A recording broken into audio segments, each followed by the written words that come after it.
પણ નીચે મજા બહુ આવશે. ઘણા સફરો અધૂરા રાખવાના, કારણ કે બીજી વાર જવાનો કંઈક હેતુ રહે. અને જેમ વરસાદ પડતો હોય એમ મેઘ તાંડવ થયો હોય ને એવો આનંદ થાય છે.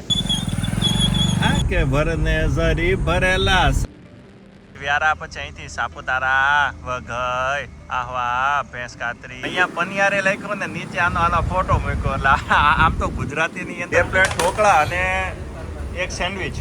Lovely scene. નજારો તો જુઓ ભાઈ, ગમે એટલા પૈસા હોય પણ આ નજારો ઊભો ન થાય. એટલે અમુક ચૌદસિયાને ન લવાય, કારણ કે એને આ બધામાં રસ નથી, પણ જે કુદરતના સંતાન હોય ને એને તો કુદરતી આ ગમશે. પાણીના ઝરણા આયલા જાય છે અને અમે બધા પાણીની અંદર જોવા આવી ગયા ભેગું ધોધ. કેમ છો મિત્રો? આજે ભાઈ અમે આ ચોમાસાની શુભ શરૂઆત થઈ ગઈ છે અને ચોમાસાની અંદર જે મોર કળા કરે એમ હું અને અમારા મિત્રો કળા કરવાનું ચાલુ કરી દીધું છે. અને આજે અમે જો આ બાજુ જઈએ છીએ, ડાંગ બાજુ જઈએ છીએ. હજી તો પલસાણા પણ નથી આવ્યું. અને મારી જોડે આ મુન્નાભાઈ છે, મુન્નાભાઈ ફ્રોમ મોરથાણ. મુન્નાભાઈ, જય ગુરુદેવ. જય ગુરુદેવ દત્ત. ભાઈ ભગવાનના પ્યોર ભક્ત છે અને એકદમ સજ્જન માણસ છે. એટલે ભાઈ મારી ભેગે સજ્જન માણસો હોય હો હાવ. પછી તમે આવું વિચારો. અને ભાઈ આ માહોલ બન્યો છે. હવે વરસાદ ફૂલ ગઈકાલે પડ્યો તો સુરતના ન્યૂઝ તો તમે પેપરમાં સાંભળ્યા જ હશે. હવે અમે એની સમીક્ષા કરવા નીકળ્યા છીએ. અમે કોઈ જળ સંચય મંત્રી નથી, છતાં પણ આ અમારી ફરજ છે કે ભાઈ ડાંગની અંદર કેવી કળા એ કુદરત ખીલી છે એ જોઈએ જાણીએ. નદી નાળાના વાતાવરણ કેવું છે એ બધું જોઈએ જાણીએ. તો એ પ્રકૃતિની મજા લેવા માટે આજે અમે જઈ રહ્યા છીએ ડાંગમાં. ક્યાં જવાના છે, શું કરવાના છે, એ બધું સિક્રેટ સસ્પેન્સ છે, એ અમે તમને પછી કહેશું. તો ચાલો રસ્તાની મજા માણીએ અને વાતાવરણનો અનેરો આનંદ આપણે લઈએ.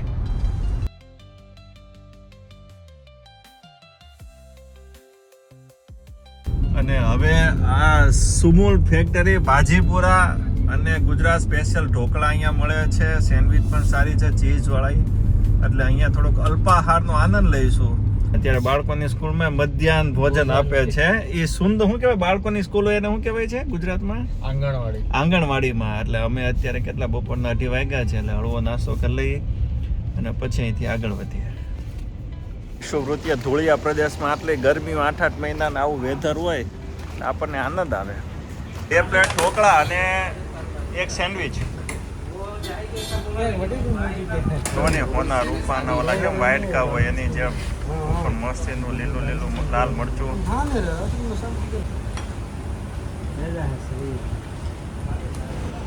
આની મજા જ અલગ છે. આ તીખા સોસ નથી સર, તીખી ચટણી છે. એક નંબર છે ને. પછી ઢોકળા ખાય ને વ્યારા જતા હતા, પણ રસ્તામાં એક વસ્તુ હું તમને નજર કરાવું. Men will be main.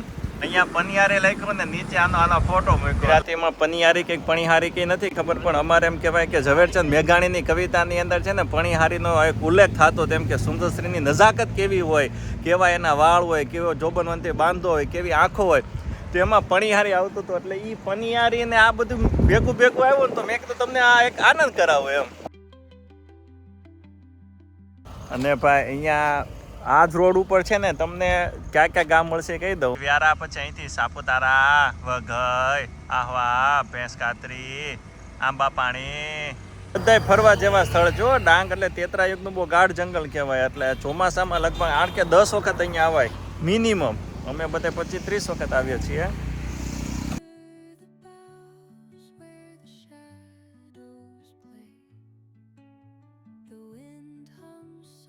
Lovely scene, beautiful scene. નજારો તો જુઓ ભાઈ. મુન્નાભાઈ કેમ છે નજારો? જોરદાર ને. માઇન્ડ ફ્રેશ થઈ ગયું. હા તો ફાઇન જ છે ને આપણું. સવાલ જ નથી ને ભાઈ. આ 45 ઇંચના ટીવી કરતા લાઈવ નજારા જોવાની મજા જ અલગ છે ભાઈ. પહાડોમાં શાંતિ છે. હાલો ને આ ફાઇનલ સ્ટેટમેન્ટ આપણું આવી ગયું છે. જો ભાઈ અત્યારે પાયલોટ ફૂલ જવા દે છો ભાઈ.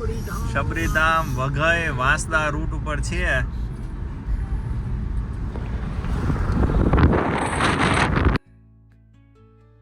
કે ભરને ઝરી ભરેલા સાફા રે.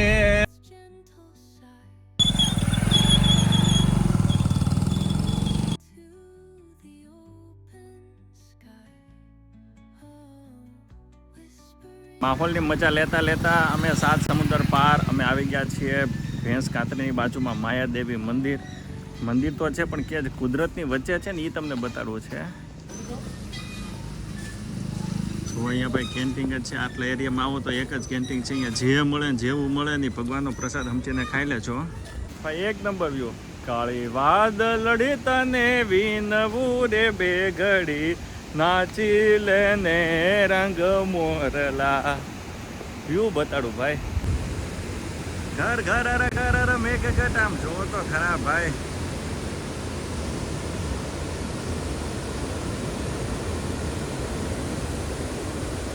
તો ખરા કુદરત ભાઈ, આમાં કાંઈ ઘટે.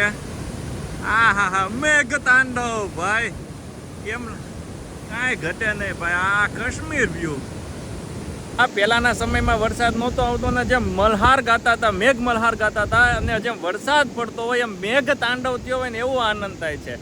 અને આ પાણીના ઝરણા આયલા જાય ભેગા થઈને જેનો જે અવાજ આવે છે ને ભાઈ, એની સામે તમે એમ કહો કે સૂરના સૂર બધા ફીકા પડે એવો સૂર. આ અવાજ ખાલી સાંભળો ત્યાં મન પ્રફુલ્લિત થઈ જાય ભાઈ. અહીંયા ડોક્ટર દૂર દૂર સુધી ક્યાંય નથી, કારણ કે જે અહીંયા રહેતા હોય, જે કુદરતના ખોળે રહેતા હોય એ બીમાર ન પડે ક્યાંય. આવી જગ્યાએ મન મોર બનીને થનગાટ કલા. અહીંયા ઈરોળા જ ખાય, અહીંયા મજા જ આવ્યા કરે. પાણી કરતા તો મન તમારું થનગનાટ કરવા મળે. ઘણા કહે કે અહીંયા શું છે ભાઈ, અહીંયા કુદરત છે, નેચર છે, અહીંયા ફ્રેશ એર છે, તાજી હવા છે, પાણીનો અવાજ છે, એનો નજારો છે, અહીંયા પોઝિટિવિટી છે, અહીંયા વાઇબ છે, અહીંયા હેપીનેસ છે, અહીંયા આનંદ છે.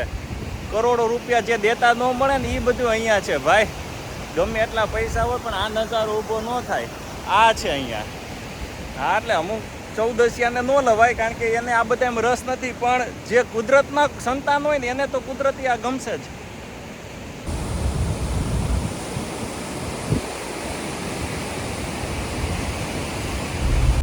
અને ભાઈ પછી અમે એ માયાદેવી ટેમ્પલથી અમે જાય છે કોસમાડ વોટરફોલ. એ માયાદેવી ટેમ્પલથી લગભગ 10-12 કિલોમીટર દૂર હશે, આગળ જ રસ્તામાં છે. અને રસ્તો જો ભાઈ, કોસમાડ વોટરફોલ બહુ બ્યુટીફુલ છે. સીન સિનેરી કેવી છે અને આનો નજારો કેવો છે આપણે બતાડશું. ચારે બાજુ ચોખા વવાઈ ગયા છે, વાવણી થઈ ગઈ છે ભાઈ. હવે વરસાદ આવે એટલે અહીંયા બાસમતી તો નહીં પણ આ લાલ ચોખા બને, જેની અંદર સૌથી વધારે પ્રણવ શું હોય લાલ ચોખામાં? टूंक में कहीं हो कि बॉडी माटे अच्छा होता है, वो इधर बने रहा है। तो इधर अभी अपन जा रहे हैं और मस्त इंतजार करो, नजारा मैं आपको दिखाऊंगा एकदम रापचिक, बोले तो झकास। ये देखो रास्ता, રસ્તામાં નદી નાળામાં હું ને માય ફ્રેન્ડ આમ જો આ પગ બોળીને આ સ્પર્શનો આનંદ. મુન્નાભાઈ કેવી મજા આવે? જોરદાર. હે કાંઈ ઘટે? એકદમ થેરાપી, નેચરલ થેરાપી ભાઈ, કાંઈ ઘટે ને. પાણીના ઝરણા આયલા જાય છે, તમને બતાડું. પાણીના ઝરણા આયલા જાય છે અને અમે બધા પાણીની અંદર જોવા, આ નેચરલ થેરાપી ભાઈ. હા, તમે આની અંદર થોડીક વાર પગ રાખો તો તમારે બીપી માપવાની છૂટ, ઓછું જ આવે.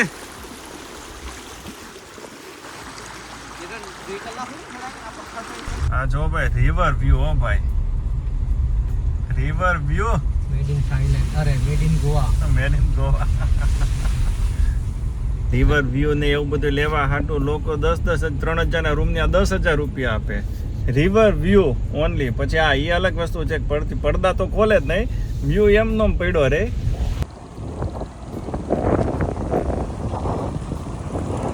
ભાઈ અમે આ ભીગુ વોટરફોલ 7 કિલોમીટરનો સિંગલ કેડીનો રોડ હતો ને ઢાળવાળો રસ્તો હતો, તોય ચડીને અમે અહીંયા આવ્યા છીએ અને હજી આવ્યો નથી. વાગી ગયા છે 6. વાતાવરણ છે જેમ અંધાર્યું અને વરસાદ પડે એવું છે, આહલાદક વાતાવરણ છે.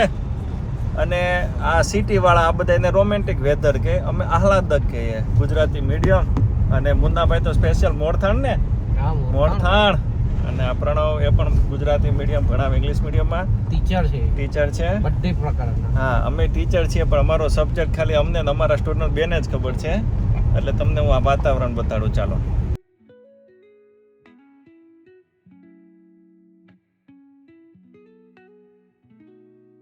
એટલે આવી ગયા ભીગુ ધોધ, પણ અહીંથી 500 મીટર અંદર જવાનું છે. હવે જોઈએ ક્યાં સુધી પહોંચા છે.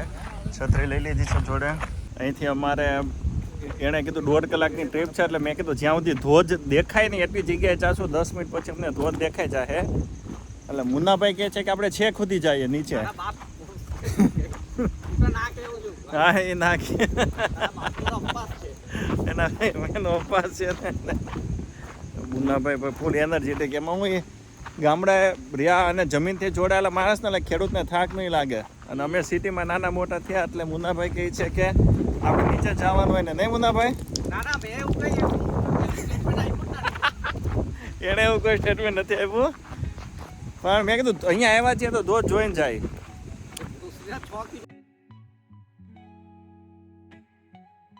આ ફેસિલિટી છે હો પાપાની ફરીને આવવું હોય તો વાંધો નહીં આમ ક્યુટ લાગે તો ભાઈ અમે અહીંયા સુધી જ રાખ્યું છે કારણ કે હજી અહીંથી અડધો કલાક ઉતરવાનું છે એટલે બાકીના મેમ્બરો ના પાડે છે એટલે અહીંથી પણ નીચે મજા બહુ આવશે ઘણા સફરો અધૂરા રાખવાના કારણ કે બીજી વાર જવાનો કાંઈક હેતુ રહે નીચે મજા આવશે પણ અહીંયા પણ મજા બહુ આવે છે